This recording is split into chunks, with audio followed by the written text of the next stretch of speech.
Hello everybody. आज की class basic grammar लेंगे हम। और बेसिक ग्रामर का सबसे सिंपल टॉपिक और सबसे पहले किया जाने वाला टॉपिक है टेंस। ठीक है ना। टेंस के बिना तो ग्रामर अधूरी है, आप सबको पता है। और पता नहीं क्यों टेंस बहुत सारे टीचर पढ़ाते भी हैं और बहुत सारे हम बचपन से पढ़ते भी आ रहे हैं। 6 क्लास से की इंग्लिश से हम टेंस पढ़ते आ रहे हैं, बट फिर भी सबकी समस्या होती है टेंस। तो चलो स्टार्ट करते हैं। टेंस मतलब काल। ठीक है। काल कितने प्रकार के होते हैं? काल 3 प्रकार के होते हैं, वर्तमान काल, भूतकाल और भविष्य काल। ठीक है। ये तो हो गए हिंदी में, है ना। तो इसको हम इंग्लिश में क्या बोलेंगे? प्रेजेंट टेंस, पास्ट टेंस और फ्यूचर टेंस। प्रेजेंट टेंस यानी कि वर्तमान काल कौन सा काल है? जो अभी चल रहा है, यानी कि जो अभी अभी समय जिसको हम अभी जी रहे हैं, इसको हम क्या बोलेंगे? प्रेजेंट। और जो पास्ट टेंस किसको बोलेंगे? जो समय बीत चुका है, जो जा चुका है ना, जो खत्म हो चुका है, उसको हम बोलेंगे पास्ट, यानी कि पास्ट टेंस और भूतकाल। अच्छा, फ्यूचर टेंस जो आएगा, जो आने वाले समय को हम क्या बोलेंगे? भविष्य। और इसी को हम बोलेंगे फ्यूचर टेंस। ठीक है। तो ये बातें क्लियर है यहाँ तक। उसके बाद क्या आता है कि हम इसमें आगे इनके 4 भाग बनाएंगे। प्रेजेंट टेंस के भी 4 भाग होंगे, पास्ट टेंस के भी 4 भाग होंगे और फ्यूचर टेंस के भी 4 भाग होंगे। टोटल मिला के 12 हो जाते हैं ये। ठीक है। तो वो 4 भाग हैं क्या? तो उनमें पहला आता है इंडेफिनिट टेंस। इंडेफिनिट कौन सा होता है? जो बिल्कुल अनिश्चित है ना, जो निश्चित नहीं है, उसको हम इंडेफिनिट बोलते हैं। यानी कि ऐसा कोई काम, मतलब जिसके बारे में कुछ पता नहीं है, ये कब से स्टार्ट हुआ है, कब खत्म होगा, जिसके बारे में समय निर्धारित नहीं है। समझ रहे हो आप लोग? तो उसको हम इंडेफिनिट बोलते हैं, मतलब डिफाइन नहीं है कुछ भी, है ना। तो एग्जाम्पल से आप समझेंगे। जैसे कि मैंने बहुत ही सिंपल एग्जाम्पल लिया आपको समझाने के लिए। देखो, बुक्स में टिपिकल लैंग्वेज लिखी हुई है, आप मेरा वीडियो देखना और उसके बाद अपनी बुक में पढ़ना। तो आपको ना बिल्कुल ऐसे ना रटोगे ना कुछ, आपको बिल्कुल आसान वे में समझ आ जाएंगे, है ना। मेरा मकसद यहाँ पे आपको समझाना है, ठीक है। और समझाया तो फिर सिंपल लैंग्वेज में ही जाता है, समझ रहे हो आप। तो जैसे कि एग्जाम्पल लिया मैंने, मैं क्रिकेट खेलता हूँ।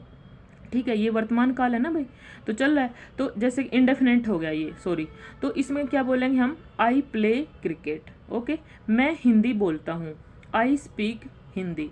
लेकिन कब से खेल रहा हूँ या फिर कब तक खेलूंगा, इसका समय डिसाइड किया इन्होंने? या बताया कि चलो मैं सुबह से खेल रहा हूँ या मैं शाम तक खेलूंगा? नहीं बताया ना। तो जिसमें कुछ इन्फॉर्मेशन नहीं दिया, मतलब मैं खेलता हूँ, बस खेलता हूँ इतना बताया, कब से खेल रहा हूँ, कब तक खेलूंगा, ये कुछ नहीं बताया। तो इसको यानी कि समय निर्धारित नहीं है ना। समय निर्धारित नहीं यानी कि अनिश्चित है, इसीलिए तो हम इसको इंडेफिनिट बोलते हैं, यानी कि डिफाइन नहीं है कुछ भी। ठीक है।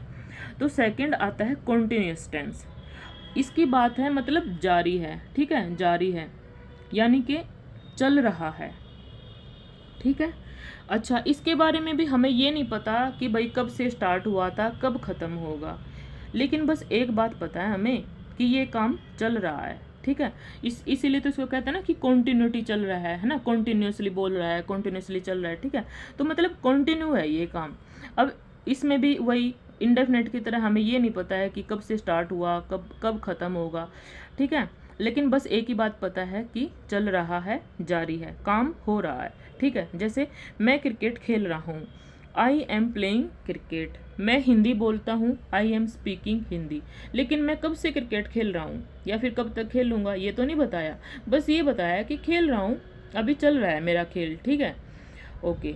तो परफेक्ट टेंस। अच्छा, थर्ड नंबर पे आता है परफेक्ट टेंस। ठीक है। परफेक्ट है ये, यानी कि काम पूरा हो चुका है, यानी कि कंप्लीट हो चुका है काम, काम खत्म हो चुका है। ठीक है। तो इसको हम बोल रहे हैं परफेक्ट टेंस। ठीक है। जैसे कि मैं क्रिकेट खेल चुका हूँ, तो आई हैड प्लेड क्रिकेट। ठीक है। तो परफेक्ट टेंस में काम पूरा हो चुका है, मतलब ना तो काम चल रहा है और ना होगा, मतलब कंप्लीट हो चुका है काम, इसीलिए इसको हम परफेक्ट बोल रहे हैं। ठीक है। तो इसमें काम कंप्लीट हो चुका है, चुका है, चुकी है, समझ रहे हो, ये सब आएगा। अब फोर्थ नंबर पर आता है परफेक्ट कॉन्टिन्यूस। अब इसके देखो, परफेक्ट भी लगा हुआ है और कॉन्टिन्यूस भी लगा हुआ है। ऊपर वाले जो परफेक्ट और कॉन्टिन्यूस टेंस है उनका मिक्सचर लग रहा है ना ये परफेक्ट कॉन्टिन्यूस। यानी कि इसमें हम क्या बात बोलेंगे? इसमें होगी कि काम हो भी चुका है और चल भी रहा है।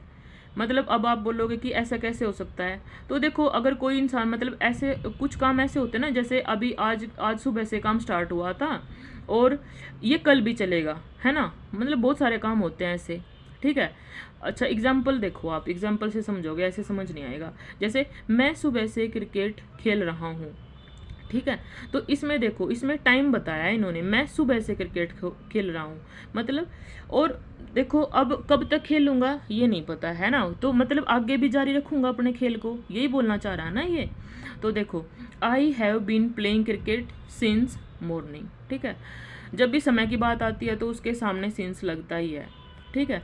तो अब ये 4 प्रकार के वो हो गए हमारे पास, कौन कौन से, indefinite tense, perfect tense, perfect continuous and continuous tense, ठीक है।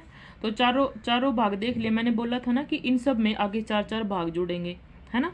देखो जब मैंने बताया था आपको, तो वो 4 भाग यही हैं। क्या बोलेंगे इनको मिला के, जैसे प्रेजेंट टेंस है, प्रेजेंट टेंस में 4 भाग जुड़ जाएंगे। क्या बोला जाएगा फिर ये, present indefinite tense, present continuous tense और present perfect continuous tense and present perfect tense. ऐसे ही पास्ट टेंस के 4 भाग होंगे, कौन कौन से, पास्ट टेंस के सामने भी उन सब को जोड़ दो, मतलब इन चारों को उठा के ना, इसके भी सामने जोड़ना है, इसके भी सामने जोड़ना है और इसके भी सामने।